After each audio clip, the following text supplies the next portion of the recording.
Hey Bookends! Welcome to 10-minute book reviews. I am 10. This is the beginning of the Book Review Blitz, a tradition that we're going to have every year where we basically put a book review up every day for the next 5 days in the last week of December. So we'll be starting today, and the last video will be up on the 1st of January 2021, which is a Friday. So let's get started. Oh, two things. If you hear scuttering in the background, that is my new kitten, Amber. She's just living her life. Sounds like she just got into something. Okay. And the reason why you don't see Two is because Two enjoys life behind the camera instead of in front of it at the moment. Hopefully that will change soon. Yay! But until then, she's kind of enjoying being behind the camera. So jumping right on in, we like to start off every book review with a star point. And during the book review blitz, the star points are going to be a little bit different, so we can get these done a bit quicker. The scaling gradient is going to be a little bit different. Instead of the regular 1 to 10 stars that we use for books normally, we're using a 1 to 5 star grading. Just so we can make it smoother, because the reviews are going to be shorter so we can get more in. So yes, today's book review is going to be Over the Woodward Wall by someone you may not know, because I believe this is the first time using this name, Deborah Baker. Now, if you're like, who's Deborah Baker? Is this a brand new author? No, it is not a brand new author. It is none other than Shannon McGuire. Now, I have no idea why she chose to use a pseudonym, because right on the back of the book, it's praises for Shannon McGuire, so it's not as though you don't know who the actual person who wrote it is. So yes, jumping right on in. The star point for this book, out of 5 stars, this gets from me, a 2.5. Not even a 2.5, let's just go for 2. For 2, it is a 1. So why did it grade so low? We'll get into that. For a rating, it is rated PG. There is definitely nothing in this that's going to... honestly, it'll scare parents more than it would scare children. If a child read this, it's like, yes, an adventure. If an adult reads this, it's like, oh my god, let me make sure my baby's okay. So yeah, it's definitely a PG. There's no cursing, there's no sex, there is violence, but it's no more violent than if a child read Narnia. So it's not heavily violent. So, let's get into the review. The book stars a boy by the name of Avery, who is very button-up, very straight-laced, likes to be on time, likes to go to the library, likes to have his clothes ironed, things of that nature. And also there is a girl on his block who's named Hebza. I believe I'm saying her name right. She has a very artistic soul. Her hair is wild, her clothes don't match, but that's okay because she would rather just be outside adventuring than trying to figure out how it is she looks. Both of these children live on the exact same block, but because there is a demarcation in the middle of a block, an invisible demarcation, one goes to one school, another goes to another school. It doesn't mention whether or not one school is better than the other. I believe that they're both nice because both their parents are kind of rich. So, I won't say rich. I will say upper middle class. So, richer than most of us probably watching this video, possibly. But, yes. So, they end up going to different schools. Now, some people may look at this and say, how could someone in a small town go to 2 different schools? But that happens a lot.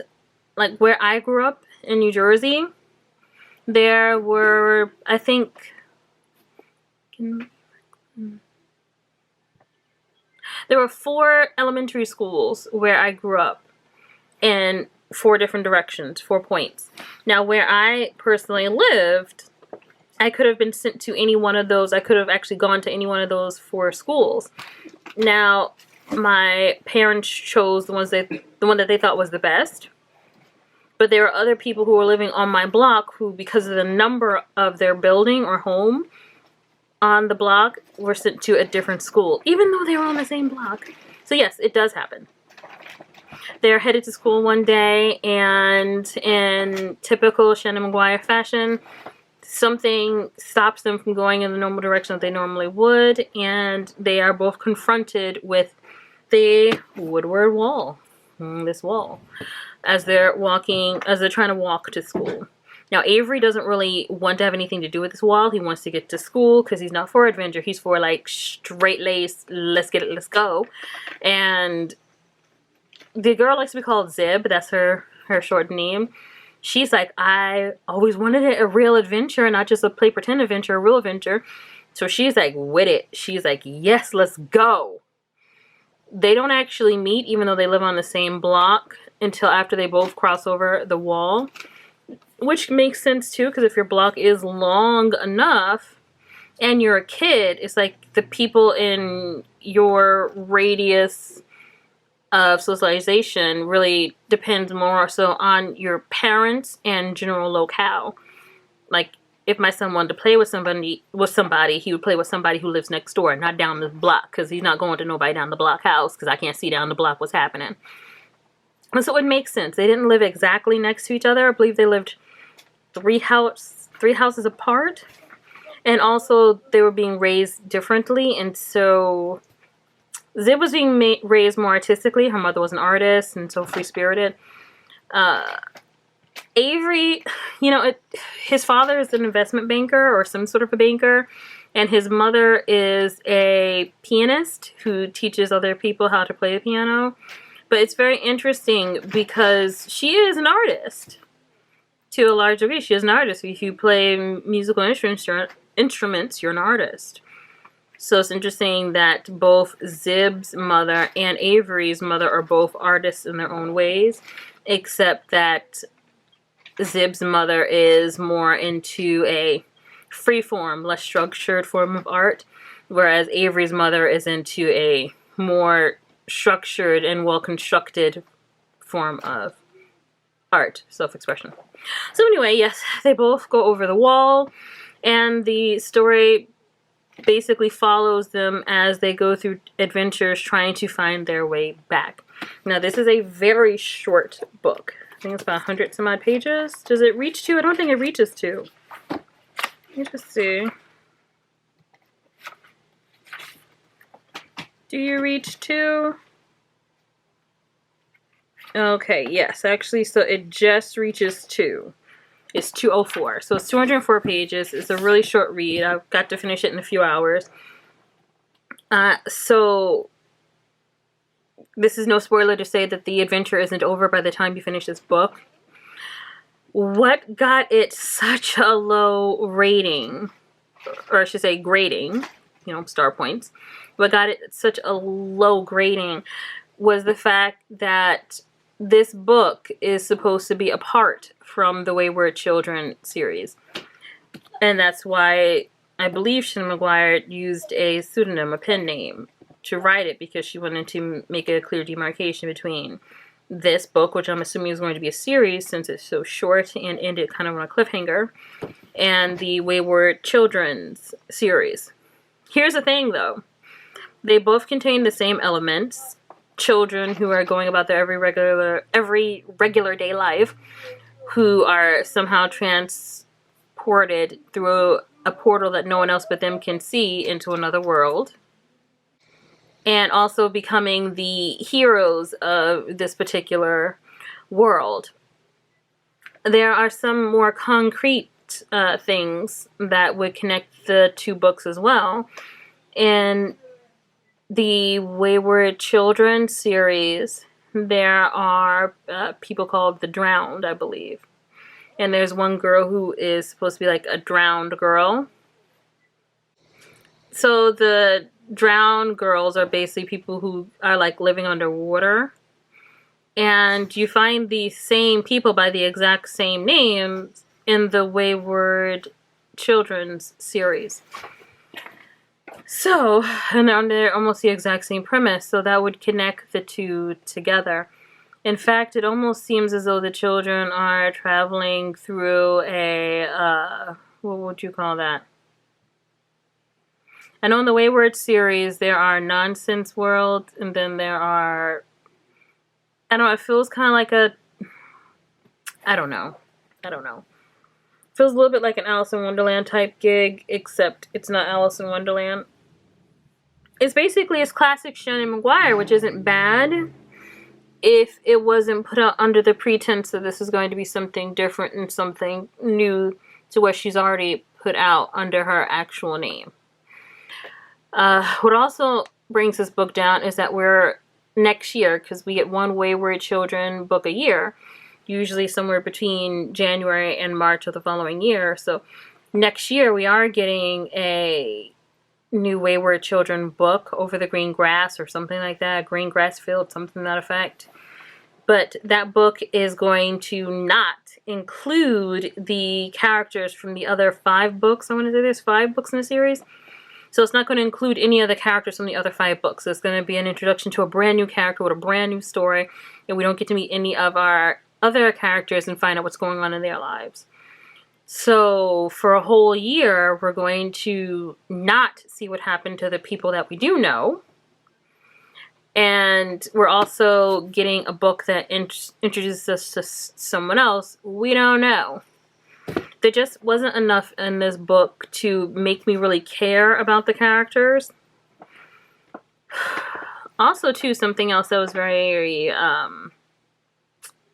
interesting. Shannon Maguire has a way of writing books that are simultaneously every child's dream and every parent's nightmare. So as you're reading the book, right, we're not really seeing it through the eyes of Zib and Avery because it is being narrated, but they're the point of views that we're seeing things through. Like the narrator is following these 2 individuals, so we're seeing it through what's happening to them. The epilogue shows how the parents are feeling. So these kids were headed to school, and now their parents are looking around like, okay, where's my kid at? Where's my kids? Where are my kids? And it says that the parents have waited for them for hours, and they're nervous, and their hands are shaking because the town that they lived in is supposed to be really safe. And so it's like, where's my kids? Where are they? And as a parent, that is I personally have not experienced. I experienced something like that once. I was in ShopRite, and my son was with me. He was like 4 years old, and we were both walking together. He was holding onto the cart, and I was pushing the cart, and I stopped for something, and I turned around, and my son wasn't there. And when I say my heart dropped, as a parent, my heart became a pancake. I thought I was going to have a heart attack. It turns out he was just staring at the cheese, laughing at a word or something he saw that was funny. But that is the closest I've ever been to my child not being where they're supposed to be, and that fear of what just happened to my baby. And so that's something that she discussed at the very end of the book. Like, oh, and then these parents are afraid and they want their kids to come back, but they won't see their kids for a very long time. It's like, okay, well, that just freaked me as the parent out. As a child, it's like, yes, this is awesome. I'm going on an adventure and I'm doing this and that. And as a parent, it's like, where's my baby? I want my baby. Give me my baby back. So yes, this was so low. It was a 2 for me, a 1 for 2. If you don't know who 2 is, she's my sister. I do book reviews with her. So we both read the book, and I guess I'm the one who's going to talk about it for right now. But yes, so I gave the book a 2. She gave it a 1, and I think I would have probably given it a 1 as well if I didn't know Shannon Maguire. I don't know her personally, but I know her work. And if I hadn't connected the dots so well to the Wayward Children series.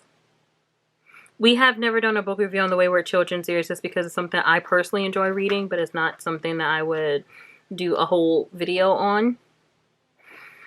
But yes, it scored so low for me because it was nothing new. it was basically the Wayward Children series, and we're just getting an introduction on how these children find their door. Because apparently, you know, every child has a door to go to wherever it is they need to go, or wherever they're supposed to be. And even though every child has a door, it's not always a door. Sometimes it's a puddle. Sometimes it's a what do they do? A chest of clothes, like a treasure chest, like an old chest where clothes would be in. Like it's different things for different kids.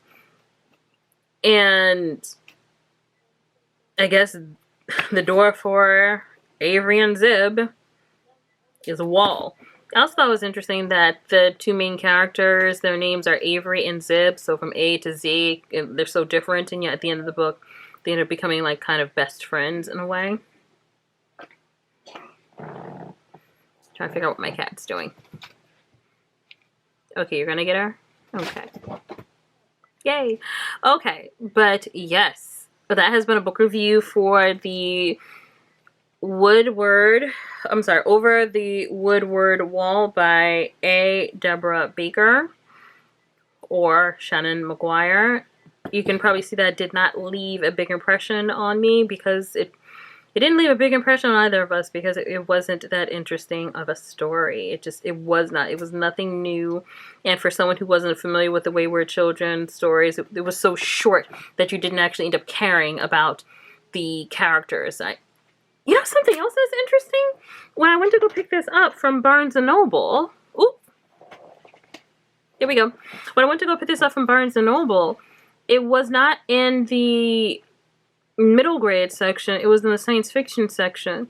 And so I thought, okay, is this going to be a more adult tale from her? But it wasn't. It was middle grade. So that was weird. Anyway, yes, thank you so much for watching this video.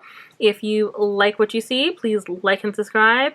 And we will see you tomorrow with the next review on our Book Review Blitz. Bye, Bookends.